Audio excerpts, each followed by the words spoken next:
All right, guys, round two of trying to make this router plane. So we'll start with the ingredients list. Plexiglass. An Allen wrench, make sure it's carbon steel, not just a cheap one. Thumb screw. I'm going to make an insert, a threaded insert for the thumb screw because I already have this piece in this size and I'm cheap, but I would probably just buy one. And then just some screws to attach this piece of wood to the base. I've got this piece of laminate that I'm going to attach this to while I route out, drill out, shape out, do all the things that I need to. And then I've got, since I messed my piece up yesterday, which I think I can fix this and save it, but I want to make one concise video of me doing it all nice, you know. I shaped the cutout nice, so I've got a template for everything. So I'm going to start by transferring the shape. Okay. Now, I know this is 7 inches, so I'm going to quickly lay out my center mark.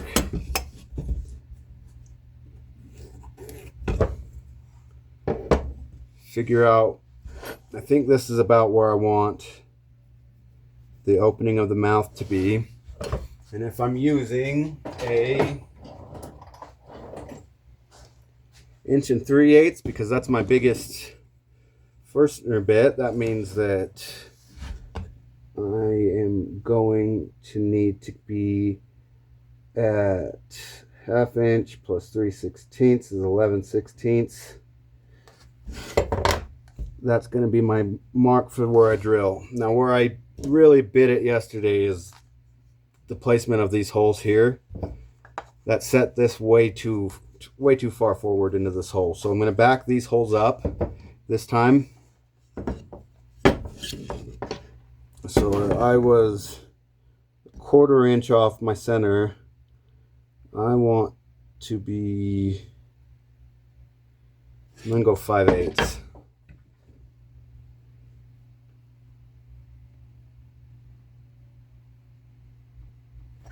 Let's see what that gets me. We'll make a mark across this, mark across that. Then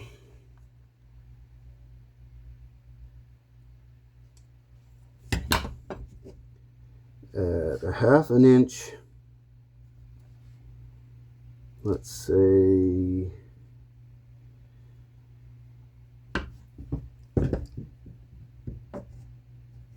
1 inch, we'll put our holes.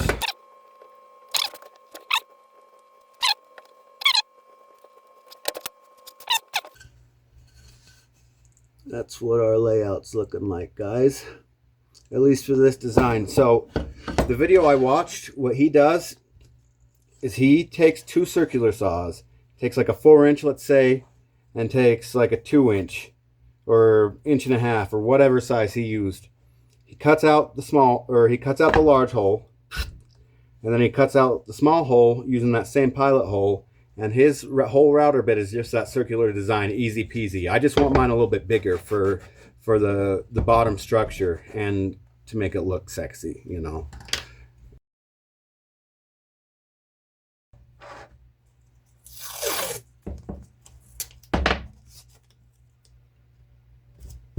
Next, I attach this double-sided tape. This is just so I can super glue these together temporarily.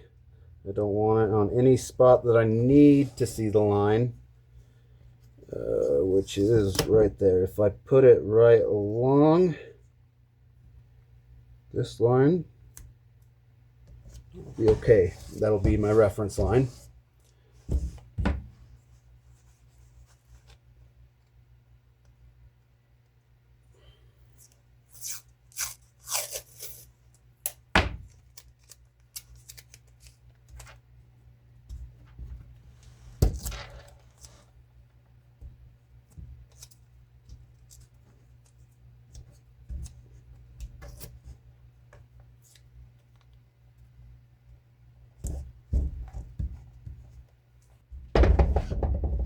before I tape this on, I'm going to make some pilot holes.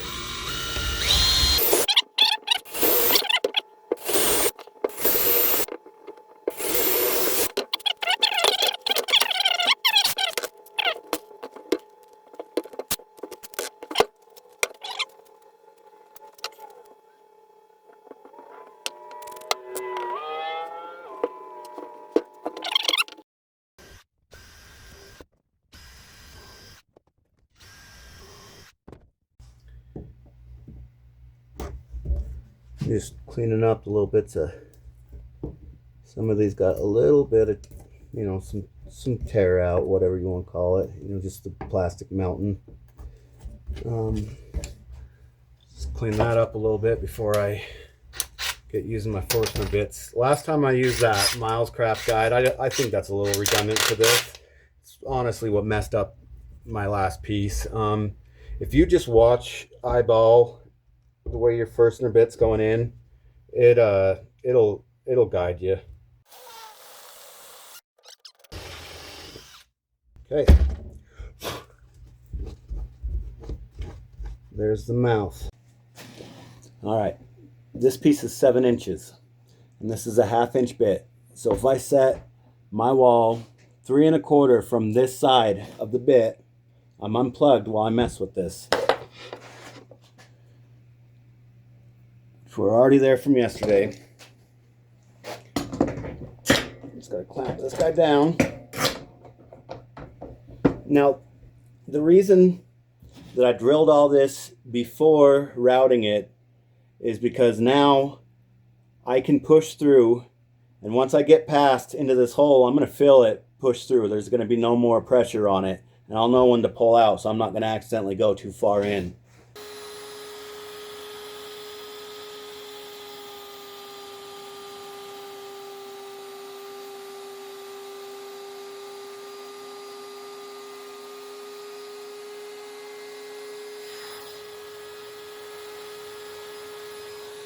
At this point, since I have this template anyways, I think I'm going to tape this onto this side, take the back side off, and then proceed with this piece, because then I can cut it out and actually route around it using this as an edge guide and get it perfect and crisp. So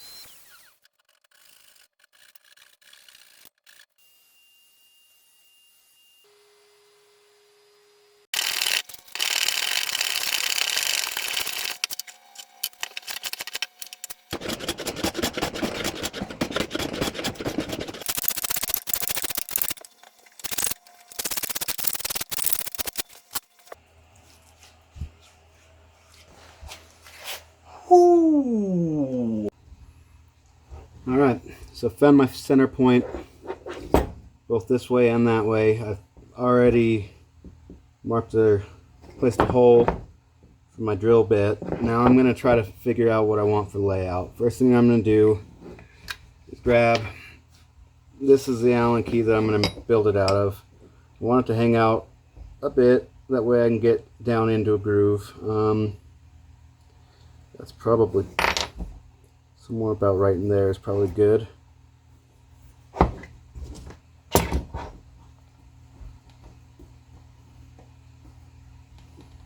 So now what we're going to do is let's go out 1 inch on each direction.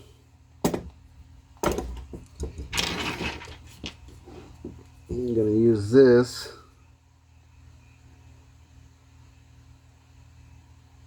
to guide myself. See how I did? Inch and an eighth. So we need to jog over this way.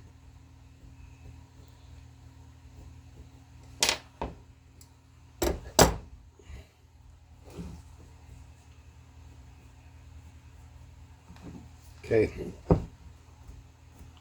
Around these corners. Let's something, you probably can't see it, but something like that's going to be our design. But drill the hole straight through so this can go up in, and somewhere about right somewhere center-ish. It doesn't have to be perfect. We will then put the hole for the thumb screw. So I'm going to probably drill the hole, cut the shapes. We'll drill both holes, cut the shape out, finish shaping, assemble, hopefully have a router plane. Oh, and somewhere along the process make this bad boy, but that's probably going to be the last step. Cool, guys. I'm just going to eyeball this drill. It's a bad idea, but I'm doing it. Maybe I'll grab this guy right here. I'm going to go halfway, then meet myself the other way.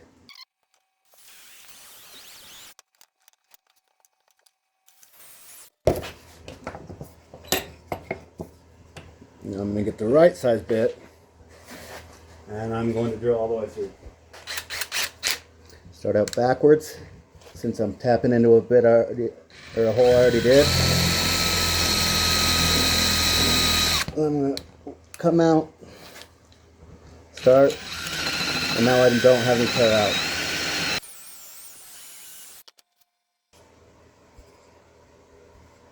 That's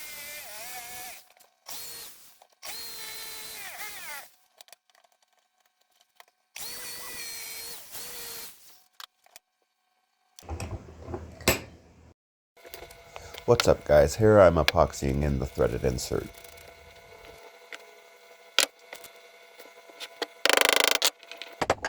Now I'm tapping the hex key through the pre-drilled hole to get that hexagon shape. Alright guys, we have our base components mostly assembled. See the blades in, we got our thumb screw, so it's operational. I've just got to sharpen the blade, shape the handle, drill the holes to attach it, and put it together, and we're done.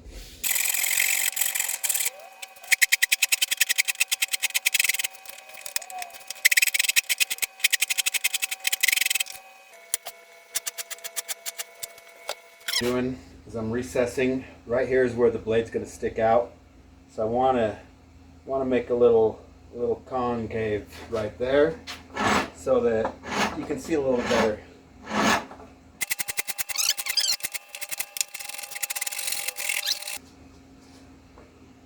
That's what we're talking about right there. See, closer to the blade, you can see in a little better. We don't want to go all the way. I've still got about 1/4 of an inch. Just give some real estate, but I mean, we got plenty of bite in here, so I think we'll be okay either way. Now I'm just thinking about where my thumbs are going to go, and that's about right here, so I'm going to make some grooves there. Here I'm drawing reference lines to follow with my files and rasps. Now I just start at one end and I slowly follow my way up to the lines that I created. I'll start at one end and then I'll eventually turn around to the other side and work the other way, following the path that I've already started.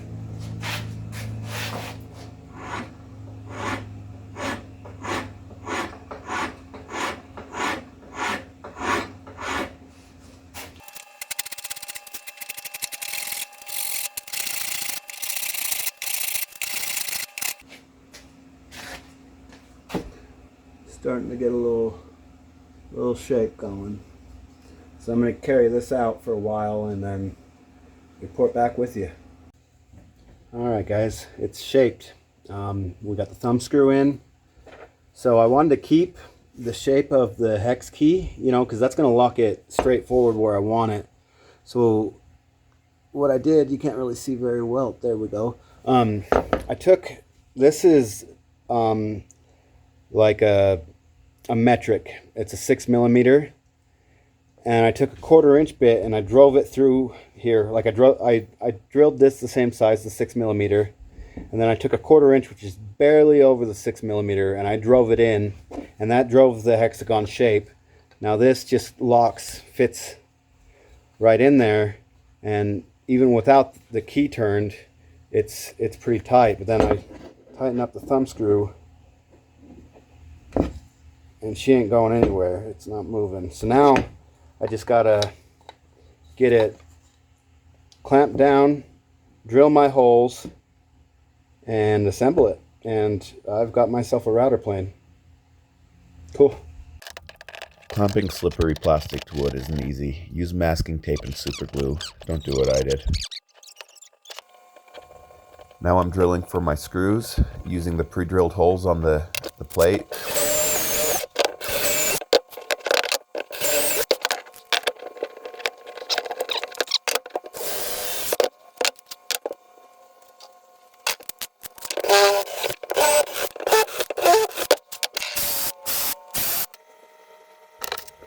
Cool. Now I attach everything together. I'm putting paste wax on the screws for lubrication. As I drive them down, I check the depths to make sure that they're seated underneath the base plate, and if not, I adjust with a countersink bit, and everything is put together.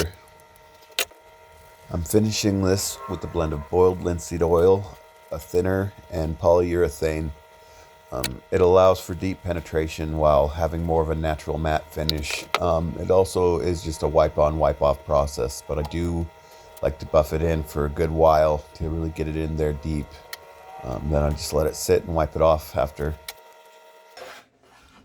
After it's dried, I like to burnish it with some wood shavings.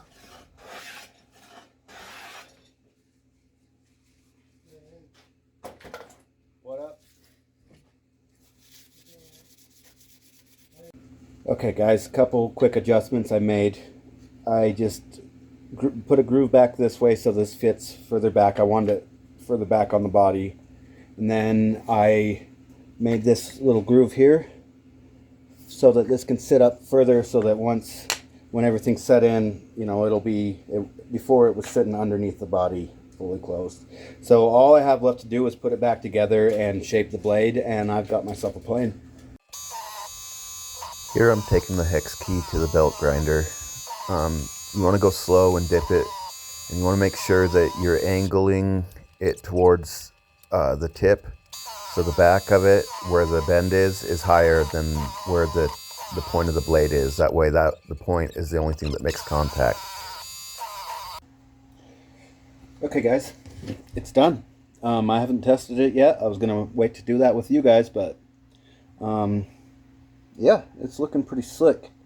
A couple things I want to talk about because I didn't really address it during filming. Let's talk about the anatomy of a router plane blade, at least this style with the L-shaped blade. Because if you look, it angles up. It doesn't go straight flat. And that's so that just the tip is what hits your surface. We don't want anything else rubbing and interfering with it. We've got our reference surface and our cutting edge. That's it. So that's something that you want to take into consideration or factor in when you carve your blade. Mine isn't as extreme, but it is there. It allows so just the point will hit, but I don't have as much blade as that had. Only thing left to do is to test it, so let's do that. Alright guys, I'm ready to test this thing. The threaded insert that I made, it just slips out. It doesn't have any fluting, so it doesn't bite into the wood. So I'm going to have to order some and redo that part, but when it's in place, it works. It just slips, but it's been a pretty fun little one-day build. Thanks for watching, guys.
works now. Got a new thumb screw in it so it doesn't slip. Well, I mean, that's going to slip if I loosen it. Holy cow. Take care, guys.